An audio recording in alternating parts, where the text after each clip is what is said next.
आज की इस वीडियो में हम डिटेल में बात करने वाले हैं महात्मा गांधी सेंट्रल यूनिवर्सिटी के पीएचडी एडमिशन्स 2025-26 के पूरे प्रोसेस के बारे में। ये ई प्रोस्पेक्टस ऑफिशियली रिलीज हुआ है और इसमें admission criteria, eligibility, application process, fees structure और प्रोग्राम वाइज सीट मैट्रिक्स सब कुछ क्लियरली दिया गया है। अगर आप एमजीसीयू में पीएचडी करना चाहते हैं तो ये वीडियो आपके लिए कंप्लीट गाइड होगी। सारी इंपॉर्टेंट लिंक इस वीडियो का डिस्क्रिप्शन में मिल जाएगा और हमारी वेबसाइट newacademy.com विजिट करें।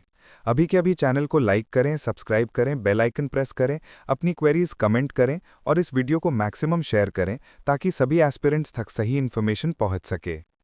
सबसे पहले यूनिवर्सिटी बताती है कि इंडिया के सारे रीजन्स और वर्ल्ड के स्टूडेंट्स गवर्नमेंट ऑफ इंडिया की पॉलिसी के हिसाब से एमजीसीयू में एडमिशन के लिए अप्लाई कर सकते हैं। रिजर्वेशन और रिलैक्सेशन भी जीओआई पॉलिसीज़ के मुताबिक ही प्रोवाइड किए जाते हैं। अब चलिए स्टार्ट करते हैं एडमिशन और एलिजिबिलिटी क्राइटेरिया से। एडमिशन या एलिजिबिलिटी क्राइटेरिया के हिसाब से एमजीसीयू में PhD admissions UGC public notice dated 27 मार्च 2024 के गाइडलाइंस पर बेस्ड होंगे। इसके मुताबिक यूजीसी नेट स्कोर के बेसिस पर कैंडिडेट्स को 3 कैटेगरीज में डिवाइड किया गया है। कैटेगरी 1 में वो स्टूडेंट्स आते हैं जो पीएचडी विद जेआरएफ और असिस्टेंट प्रोफेसर दोनों के लिए एलिजिबल होते हैं।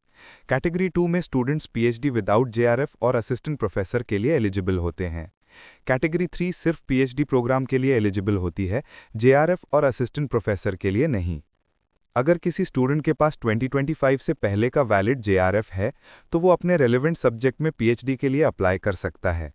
कैटेगरी 2 और 3 के लिए यूजीसी नेट, यूजीसी सीएसआईआर, दिसंबर 2024, जून 2025 साइकिल और सिमिलर नेशनल लेवल टेस्ट जैसे गेट या जीपैट के स्कोर्स वैलिड माने जाएंगे। ध्यान रहे जिन कैंडिडेट्स ने सिर्फ नेट क्लियर किया है और वो भी दिसंबर 2024 से पहले, वो पीएचडी के लिए एलिजिबल नहीं होंगे। SC, ST, OBC, non creamy layer, differently abled, EWS categories के कैंडिडेट्स को 5% मार्क्स की रिलैक्सेशन दी जाती है। कैंडिडेट्स को लास्ट डेट तक अपनी एलिजिबिलिटी कंप्लीट करनी होती है। अब बात करते हैं general guidelines regarding admission process की। हाउ टू अप्लाई सेक्शन में यूनिवर्सिटी ने क्लियरली मेंशन किया है कि ऑनलाइन एप्लीकेशंस समर्थ पोर्टल के थ्रू 24 नवंबर 2025 मंडे से लेकर 26 दिसंबर 2025 फ्राइडे तक इनवाइट की जा रही हैं। अगर आपको अप्लाई करना है तो mgcu.admim.samarth.edu.in पोर्टल पर 26 दिसंबर 2025 तक फॉर्म भरना होगा।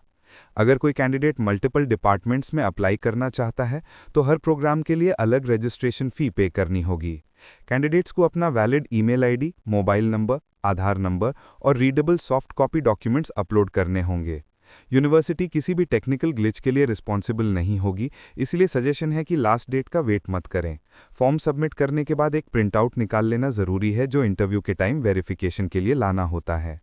रिजर्वेशन पॉलिसी में university strictly UGC, ministry of education और गवर्नमेंट ऑफ इंडिया के रिजर्वेशन रूल्स फॉलो करती है। एप्लीकेशन फ़ी सेक्शन के मुताबिक जनरल, ओबीसी और ईडब्ल्यूएस कैटेगरी के लिए फ़ीस 500 रुपीज़ है। एससी, एसटी और पीडब्ल्यूडी कैंडिडेट्स के लिए 200 rupees. Payment net banking, debit card, credit card या यूपीआई से किया जा सकता है। जीएसटी और टैक्सेस भी अप्लाई होंगे। अगर आप मल्टीपल प्रोग्राम्स में अप्लाई करते हैं तो हर प्रोग्राम के लिए अलग फ़ी देनी होगी। एक इम्पॉर्टेंट नोट यह है कि एप्लीकेशन फ़ी नॉन रिफंडेबल होती है। सिलेक्शन प्रोसेस में यूनिवर्सिटी ने क्लैरिफाई किया है कि सारी कैटेगरीज में admission 70% weightage valid net score पर और 30% वेटेज इंटरव्यू पर मिलेगा। Combined merit, valid net marks और इंटरव्यू मार्क्स को मिलाकर बनाया जाएगा। इंटरव्यू सिर्फ उन्हीं कैंडिडेट्स का होगा जो ऑनलाइन फॉर्म सबमिट करें और शॉर्टलिस्ट हो जाएं। इंटरव्यू अपने रिस्पेक्टिव डिपार्टमेंट्स में कंडक्ट होगा। डिपार्टमेंट वाइज शेड्यूल यूनिवर्सिटी की वेबसाइट पर अपलोड किया जाएगा। एजुकेशनल क्वालिफिकेशन की बात करें तो कैंडिडेट को या तो 1 ईयर और 2 semester masters degree after a 4 year bachelors degree complete होना चाहिए या फिर 2 या masters degree after 3 year bachelors degree के साथ minimum 55% marks. Foreign qualification holders भी अप्लाई कर सकते हैं अगर उनका इंस्टीट्यूट अक्रेडिटेड हो। SC, ST, OBC, NCL, differently abled और ईडब्ल्यूएस कैंडिडेट्स को 5% रिलैक्सेशन मिलता है। अगर कैंडिडेट 4 ईयर बैचलर्स डिग्री के बाद डायरेक्टली पीएचडी अप्लाई करता है तो मिनिमम 75% मार्क्स ज़रूरी हैं। MPhil qualified candidates with 55% marks भी एलिजिबल होते हैं।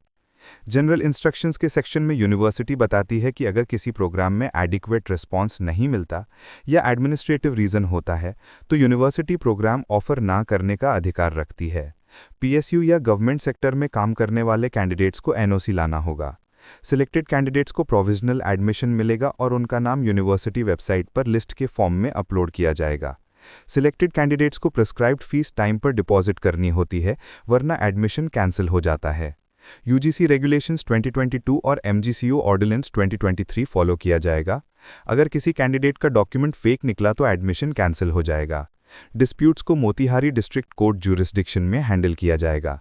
कैंडिडेट्स को रेगुलरली यूनिवर्सिटी वेबसाइट चेक करना चाहिए। अब चलिए देखते हैं प्रोग्राम वाइज सीट मैट्रिक्स जो पेज 10 पर दिया गया है। टोटल 19 डिपार्टमेंट्स में पीएचडी सीट्स अवेलेबल हैं और टोटल सीट्स 178 हैं। बायोटेक्नोलॉजी में 10 सीट्स, बॉटनी में 13 सीट्स, जूलॉजी में 4 सीट्स, केमिस्ट्री में 17 सीट्स, मैथमेटिक्स में 11 सीट्स, फिजिक्स में 27 सीट्स, कॉमर्स में 10 सीट्स, मैनेजमेंट साइंसेज में 6 सीट्स, कंप्यूटर साइंस में 10 सीट्स, लाइब्रेरी और इंफॉर्मेशन साइंसेज में 4 सीट्स, मीडिया स्टडीज़ में 12 सीट्स, एजुकेशनल स्टडीज़ में 6 सीट्स, इंग्लिश में 9 सीट्स, हिंदी में 8 सीट्स, संस्कृत में 8 सीट्स, गांधीयन और पीस स्टडीज़ में 8 सीट्स, पॉलिटिकल साइंस में 3 सीट्स, सोशल वर्क में 5 सीट्स और सोशियोलॉजी में 7 सीट्स अवेलेबल हैं। ये seat distribution UR, OBC, SC, ST और ईडब्ल्यूएस कैटेगरीज के हिसाब से डिफरेंशिएट किया गया है। फाइनली बात करते हैं फी स्ट्रक्चर की जो पेज 11 पर दिया गया है। बायोटेक्नोलॉजी, बॉटनी, जूलॉजी, फिजिक्स और केमिस्ट्री डिपार्टमेंट्स के लिए वन टाइम एडमिशन टाइम पर टोटल 14,000 रुपीज़ फी लगती है। बाकी डिपार्टमेंट्स के लिए भी यही अमाउंट अप्लीकेबल है। एनुअल फ़ी 2,750 रुपीज़ है, जिसमें विद्यार्थी मेडिक्लेम, कल्चरल एक्टिविटीज़ और गेम्स एक्टिविटीज़ शामिल हैं। सेमेस्टर फ़ी 10,000 रुपीज़ होती है, जिसमें सेमेस्टर फ़ी, आईसीटी फैसिलिटी फ़ी और लाइब्रेरी फ़ी इंक्लूड हैं। साइंस डिपार्टमेंट्स में लैबोरेटरी फ़ी भी 2,000 रुपीज़ ऐड होता है। ग्रैंड टोटल साइंस डिपार्टमेंट्स के लिए 26,750 रुपीज़ और बाकी डिपार्टमेंट्स के लिए 24,750 रुपीज़ बनता है। थीसिस सबमिशन के टाइम 10,000 रुपीज़ एडजुडिकेशन फ़ी देनी होती है। तो इस तरह एमजीसीयू के पीएचडी एडमिशन्स के लिए complete guidelines, eligibility, selection process, seat matrix और फीस डिटेल्स आपने क्लियरली समझ लिया। अगर आप एमजीसीयू में पीएचडी के लिए तैयारी कर रहे हैं तो इस डॉक्यूमेंट को ध्यान से पढ़िए और डेडलाइंस मिस मत कीजिए। अगर आपको ये डिटेल ब्रेकडाउन हेल्पफुल लगा हो तो लाइक करें, सब्सक्राइब करें, बेल आइकन दबाएं और कमेंट्स में बताएं कि आप किस डिपार्टमेंट के लिए अप्लाई कर रहे हैं। वीडियो को शेयर ज़रूर करें ताकि दूसरे एस्पिरेंट्स तक भी सही और कंप्लीट इन्फॉर्मेशन पहुंच सके।